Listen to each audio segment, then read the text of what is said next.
अरे हा.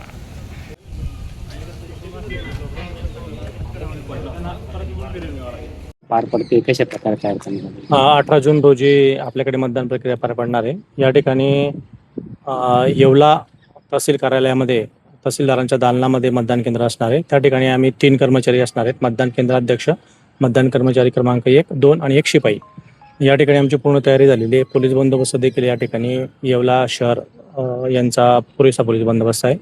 आणि मतदार जर म्हटलं तर या ठिकाणी येवला नगर परिषद, मनमाड नगर परिषद आणि नांदगाव नगर परिषद यांचे एकूण 88 मतदार या ठिकाणी आपला मतदानाचा हक्क सकाळी 8 ते 4 या वेळेमध्ये बजावणार आहेत.